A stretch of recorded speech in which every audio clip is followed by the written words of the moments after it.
Welcome to another English class on Ben's English Lab. And of course, remember that the name of this channel is Ben's Voice Narrative. Whereas this tutorial class on this channel is tagged Ben's English Lab, more like a theater, a laboratory where we get dissect daily English usage. So, the focus in this class or for this lesson is on what is known as proximity concord.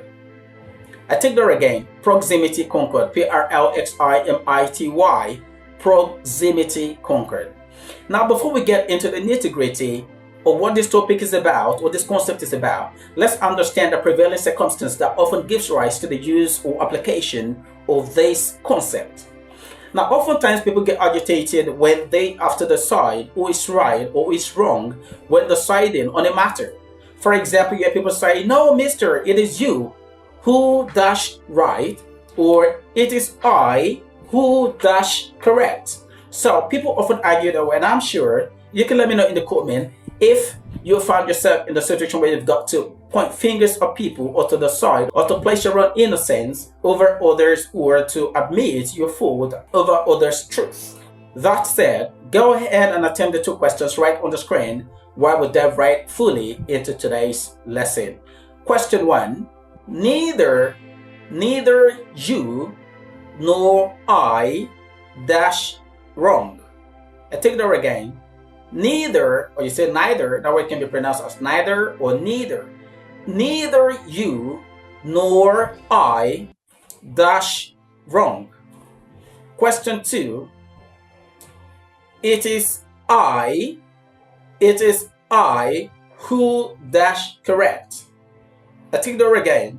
It is I who dash correct. And question 3. It is you who dash to blame. It is you who dash to blame. Now here are the options to choose from. Are, the lexical verb are, A-R-E, are. Another option to choose from is is, is. And the final option is am. So for those three sentences, you should choose from am, is, and are your answer. Alright, so let's get to the lesson properly. Proximity concord. The word proximity simply means closeness, closeness, nearness, how near something is to you, how close something is to you. For example, this microphone that I'm using to record is within proximity with my mouth. Or this camera I'm using to record this lesson is within proximity to me. Right, it's within proximity, while you who are watching me are outside of proximity with me. So that means you aren't close to me. The word proximity simply means closeness or nearness, N-A-R-N-E-S-S.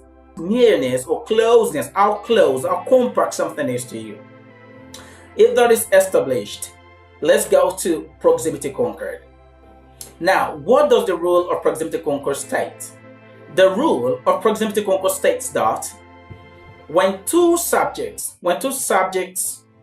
are linked together, when two subjects are linked, are joined, are married, are combined with the use of neither / nor, N-O-R, or when two subjects are married together, are joined, are combined, are linked with the use of either / or, O-R, the rule says that it is the subject that comes after the correlative conjunction O-R or N-O-R that determines or dictates the verb to be used. I take that again.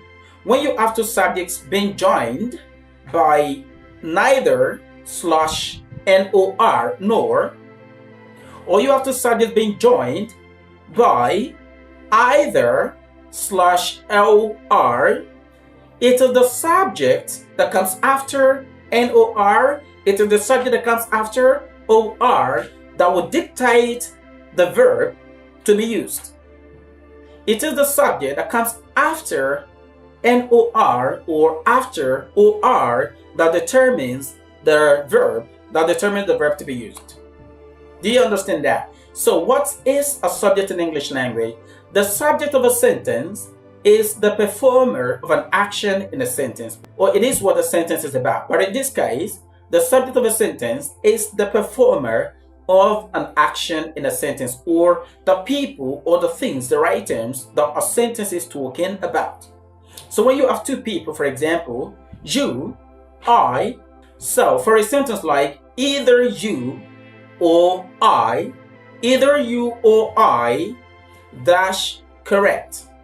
The options to choose from, or you have the option is to choose from. Okay, this way you have is to choose from, or you have a WAS. No, let's go there.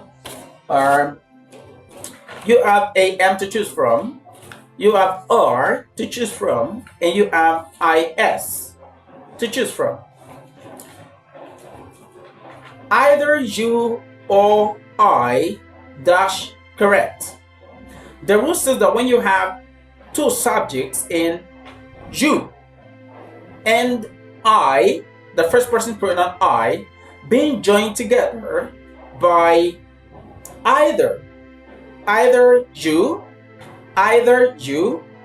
or I. We have you, we have I, we have either, we have or. The rule says that it is the subject that comes after or that will dictate the verb to be used. So let me ask you the question: what is the subject that comes after or in that expression? It's either you or I dash correct. Yes, that's correct. It is the pronoun I that comes after or. Therefore, it is the I pronoun that will determine the verb to be used. So the right answer is